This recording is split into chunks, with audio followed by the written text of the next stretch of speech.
देरी के लिए माफी चाहते हैं। हम लोग जहाँ से बंद किए थे वहीं से हम लोग स्टार्ट करते हैं। हम लोग बागमती नदी देख लिए थे। बागमती नदी जो है नेपाल हिमालय से निकलती है और वो आपका कोसी नदी में आकर मिल जाती है। और एक नदी आपका ये जो बागमती है, ये प्रश्न उठता है कि गंगा में कहाँ मिलती है, तो खगड़िया डिस्ट्रिक्ट में आके मिल जाती है।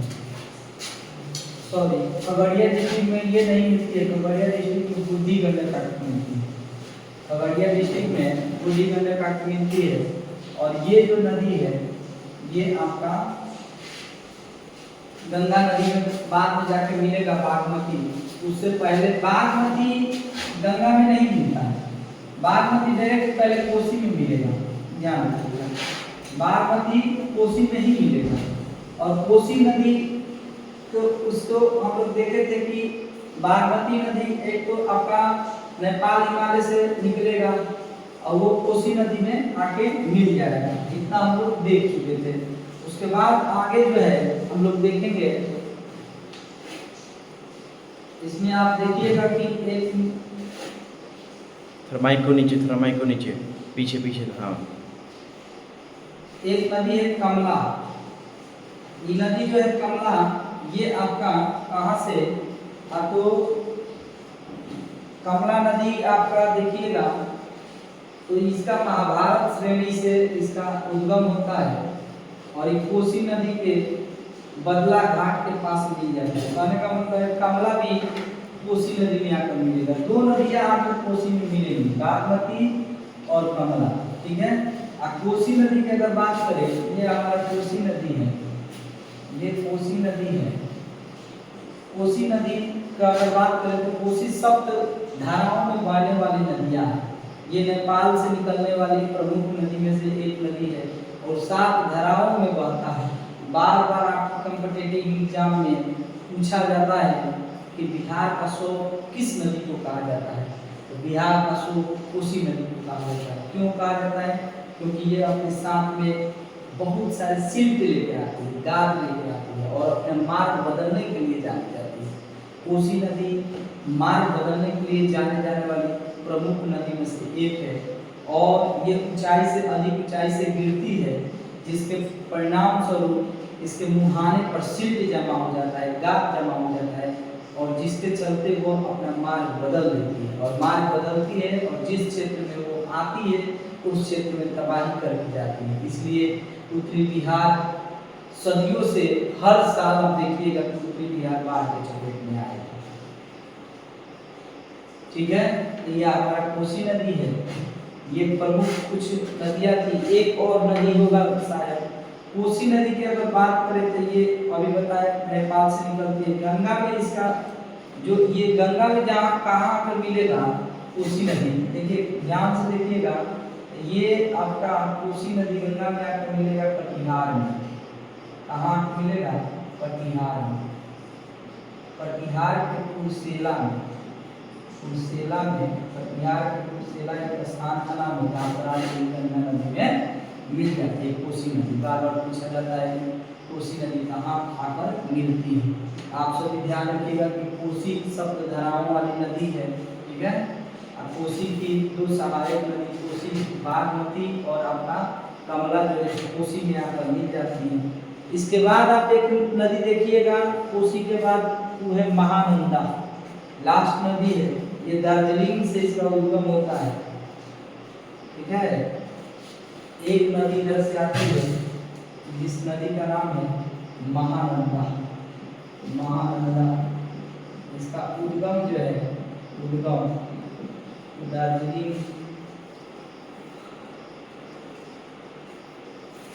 दार्जिलिंग से होता है। और ये हम जितने भी नदियां देख रहे हैं ये उत्तरी बिहार की नदियां हैं। ये सारी की सारी नदियां जो हैं उत्तरी बिहार की नदियां हैं। दक्षिणी बिहार की नदियां भी हम लोग करेंगे। उससे पहले कुछ पॉइंट आप लोग ध्यान में रखिएगा। पहला प्रश्न पूछता है, मैं फिर से रिपीट कर देते हैं, कि बिहार के बीचों बीच से कौन सी नदी गुजरती है? तो गंगा नदी। पहला प्रश्न। दूसरा प्रश्न ये पूछता है आखिर गंगा नदी के तट, गंगा नदी के किनारे कितने जिले अवस्थित हैं? तो 12 जिले, टोटल 12 जिले। लेकिन प्रश्न वहीं पे अगर पूछेगा कि जैविक कृषि बिहार के कितने जिले में हो रहा है, तो 13 जिला। ठीक है, ये ध्यान रखिएगा। उसके बाद अगर हम बात करें कि गंगा नदी जो है ये प्रमुख नदी है बिहार की, और इसमें आप देखिएगा कि गंडक है, घाघरा है। घाघरा कहाँ से निकलती है? तो घाघरा का उद्गम है तिब्बत से। घाघरा का उद्गम कहाँ है? तिब्बत के कटार से। ये आके छपरा, सारण में आके मिल जाती है गंगा में, और 917 किलोमीटर की यात्रा तय करती है घाघरा। वहीं गंडक नदी देखें तो गंडक नदी, अब एक और प्रश्न ये आपको से पूछता है कि घाघरा नदी प्रवेश बिहार में कहाँ से करती है? तो घाघरा नदी प्रवेश करेगा सिवान में, और गंगा में कहाँ मिलेगा? तो सारण में। और गंडक नदी कहाँ आकर मिलता है? गंडक का उद्गम कहाँ है? तो नेपाल हिमालय से है। और गंडक नदी कहाँ आकर मिलता है गंगा में? तो पलहेजा घाट पे आकर गंगा में मिल जाता है। उसके बाद आप देखिएगा कि एक बूढ़ी गंडक देखे जो पश्चिमी चंपारण से होते हुए आपका बहने वाली एक प्रमुख नदी है, और यह 320 किलोमीटर की यात्रा तय करती है और फिर जाके गंगा में मिल जाती है। ठीक है, गंगा में कहाँ आके मिलेगी? तो खगड़िया डिस्ट्रिक्ट में मिलेगी। कौन सा नदी है?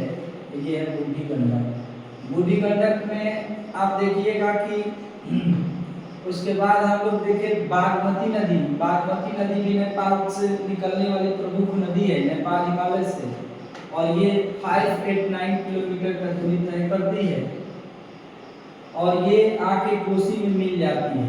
ठीक है, बागमती नदी कोसी में आकर मिल जाती है। फिर कमला नदी है, कमला नदी भी कोसी की सहायक है, ये भी कोसी में आकर मिल जाती है। उसके बाद जो आपका कोसी नदी है, ये सब तो धाराओं से बहने वाली नदी है, और ये आपका कोसी नदी जो जाके कहाँ गंगा में मिलती है? तो कटिहार के कुर्सेला में। फिर एक महानदी है, महानदी का उद्गम आपका दार्जिलिंग से है। ठीक है, तो अब देखिए, अब आप लोगों को सीक्वेंस में ये बात समझना होगा कि नॉर्थ है, ईस्ट है, साउथ है, ईस्ट है, वेस्ट है। तो क्वेश्चन पूछेगा कि बिहार के उत्तर पूर्व बहने वाली 2 प्रमुख नदियों के नाम बताएं, आप लोग इनमें से नाम रखिएगा। ठीक है, अब एक बात यही पे आप लोग समझ लीजिए कि गंडक नदी से लेके कोसी नदी के क्षेत्र को कहते हैं, क्या कहते हैं? तो इसको बोलते हैं आपका मिथिलांचल। क्या बोलते हैं? मिथिलांचल। बात समझ में आ रहा होगा? यानी गंडक नदी से आपका कोसी नदी के क्षेत्र के बीच के क्षेत्र को जो हम लोग किस नाम से जानते हैं, तो उसको हम लोग कहते हैं मिथिलांचल। यानी ये मिथिला बहुल्य क्षेत्र है, इस क्षेत्र में मिथिला बोला जाता है। मखाना की खेती के लिए मधुबनी, आप जानते हैं कि मखाने की खेती के लिए मधुबनी में जाना जाता है। मखाना क्या है? मखाना को जीआई टैग मिल चुका है, यानी ज्योग्राफिकल इंडेक्स है। ठीक है, ज्योग्राफिकल इंडेक्स के माध्यम से जीआई टैग मिलता है, और लोकल फॉर वोकल का जो नारा है उसको साकार किया कर रही है सरकार। तो इस तरीके से प्रश्न पूछता है। फिर पूछेगा कि पश्चिम की ओर, उत्तर पश्चिम की ओर बहने वाली 3 प्रमुख नदियों के नाम बताएं। तो घाघरा है, गंडक है, बूढ़ी गंडक है। इस तरह से आप नाम रख सकते हैं। इसके आगे का जो है हम नेक्स्ट वीडियो बनाएंगे। धन्यवाद।